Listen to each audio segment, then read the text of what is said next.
Hello বন্ধুরা, আমি অনিন্দিতা। নতুন একটা ব্লগে তোমাদের সবাইকে স্বাগত। তো আমি স্পেন্সার থেকে একটুখানি অড়হর ডাল এনেছিলাম। অড়হর ডাল আমার খুব একটা যে পছন্দের সেটা না, কিন্তু একটু মুখ বদলানোর জন্য সবসময় ওই মানে মুসুর ডাল মুগ ডাল খেয়ে না একদমই ভালো লাগছে না। ওই জন্য ভাবলাম আজকে একটু অড়হর ডাল করি। খুব নর্মালভাবে করেছিলাম, মানে একদমই হালকাভাবে সাঁতলেছিলাম। তোমাদের দেখাচ্ছি কি কি দিয়ে সাঁতলেছিলাম।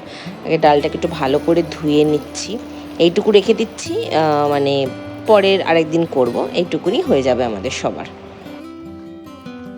যে কোনো ডালই করার আগে একটুখানি ভালো করে স্টার্চটা বার করে দেবে।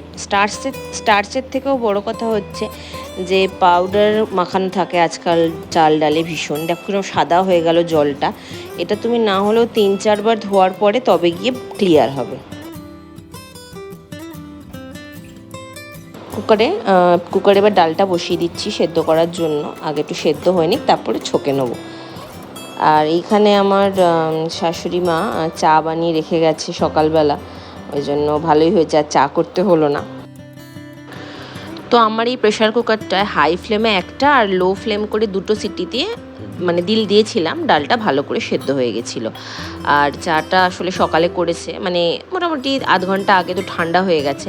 তো ভাবলাম একটু গরম করে নিই, মাইক্রোওভেনে একটু চাটা গরম করে নিচ্ছি। মোটামুটি এই 40 সেকেন্ড মতো গরম করলেই মোটামুটি খাওয়ার জন্য হয়ে যাবে।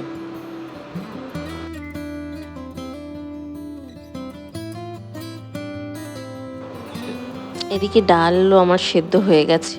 আর ডাল দিয়ে খাওয়ার জন্য আমি এই তেলে একটুখানি আলু পটল ভেজেছিলাম। আর এই যে একটু ডিম সেদ্ধ করে রেখেছি, একটু ডিম কষা করব। আজকে আর মাছ খাইনি, আজকে একটু ভাবলাম ডিম করি। আর এই যে আদা রেখেছি, টমেটো রেখেছি, এই ডালটাকে এবার সাঁতলাবো। ডালটাও রেখেছি ওখানে। তো প্রথমে আমি দেবো হচ্ছে একটু হিং। তোমরা হিং নাও দিতে পারো যারা হিংয়ের মানে গন্ধ নিতে পারো না, তবে আমার হিংটা খুব ভাল লাগে এই ডালটায়। এরপর দেবো সাদা জিরে। এরপর একটা শুকনো লঙ্কা দিয়ে একটু হালকা করে জিরেটা চটচট চটচট করে তত দূর অবধি একটু করে নেবো। এরপর একে একে গুঁড়ো মশলাগুলো দিয়ে দেবো, যেরকম হলুদ গুঁড়ো, একটু জিরে গুঁড়ো। আমি এই দুটোই দিই, আর কিছু দিই না, কারণ অরহর ডালে ধনে গুঁড়োটা একদমই যায় না, ওই জন্য আর কিছু দিই না। আর একটু টমেটো দেবো। আগে মশলাটাকে একটু 30 সেকেন্ড মতো ভাজা ভাজা করে নেবো। তারপরে এই যে টমেটোটা দিয়ে দিলাম। এরপরে একটু টমেটোটা একদম গলিয়ে টাইপের নেবো, মানে একদম যেরকম পুরো তরকারির জন্য করি ওরকম। আচ্ছা, আমাদের ডালটা আসলে বাড়িতে সেরকম কেউ ঝাল খায় না বলে একটু তুলে রাখছি, যদি ডালটা ঝাল হয়ে যাবে, ওই জন্য শুকনো লঙ্কাটা ফোড়ন দেওয়ার পর তুলে রাখলাম। এবার আদাটা দেব। আদাটা আমি যে কোনো রান্নায়, সে তরকারি হোক বা ডালে হোক, একটু শেষে দিই, কারণ আদার গন্ধটা ভালো লাগে। ব্যাস, এবার ডালটা ঢেলে দিয়েছি। এবারে মোটামুটি 1-2 বার একটু ফুটে উঠলেই নামিয়ে দেবো। আচ্ছা, আমি এই সামান্য একটু ধনেপাতা দিচ্ছি, মানে যদি তোমরা চাও তো দিতেও পারো।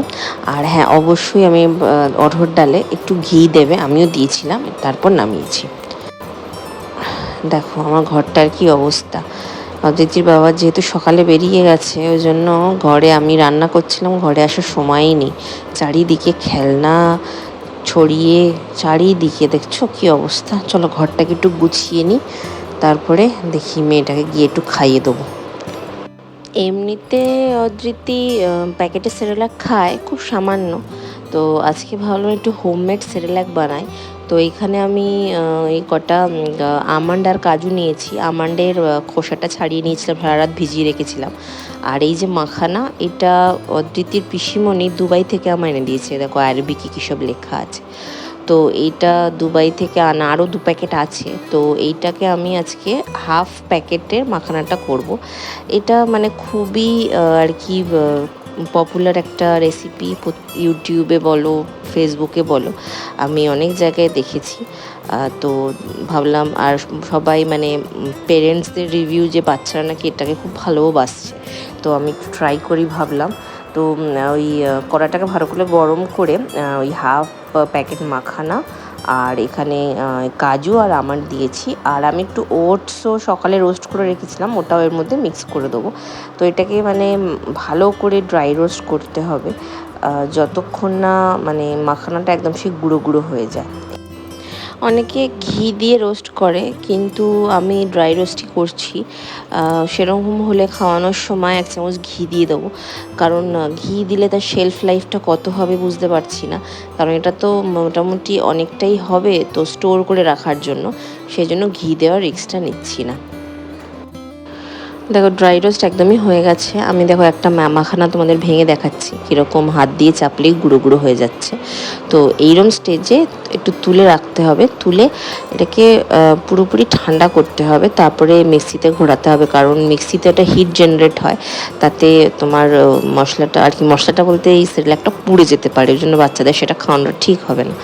তো সেই জন্য একদম ঠান্ডা করতে দিয়ে রাখি, তারপরে ভালো করে মানে ফাইন একটা পাউডার তৈরি করে নেব। ব্যাস একদম ঠান্ডা হয়ে গেছে, এবারে ভালো করে পাউডার করে নেব। আমি এর মধ্যেই রেখেছিলাম, আলাদা করে আর তুলে রাখিনি, এর মধ্যেই ঠান্ডা হয়ে গেছে। দেখো একটা জিনিস কতটুকু থাকে আর মানে গুঁড়ো হয়ে গেলে কতটুকু হয়ে যায়।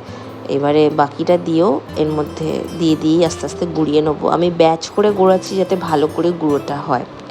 গুঁড়োটা গোড়ানোর পর আমি একটু ছেঁকে নেবো, কারণ যেহেতু বাদাম আছে সেহেতু মানে গোটা গোটাও কিছু থেকে যেতে পারে সেই যেহেতু।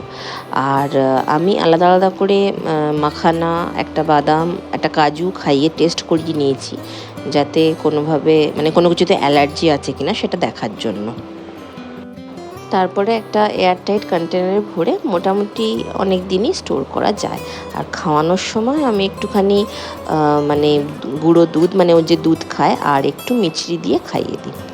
তো আজকের ব্লগটা এখানেই শেষ করছি, দেখা হবে পরের একটা ব্লগে। যদি ব্লগটা ভালো লেগে থাকে তাহলে একটা লাইক করে দিও আর কমেন্ট করো, আর পারলে চ্যানেলটাকে সাবস্ক্রাইব করে দিও।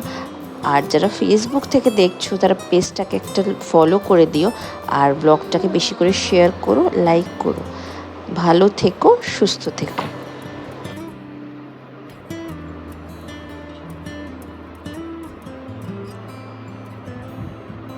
কি করছো? কি করতে চাইছো? বসবে উঠে ওর মধ্যে? তুমি ওগুলো দিয়ে খেলো এখন।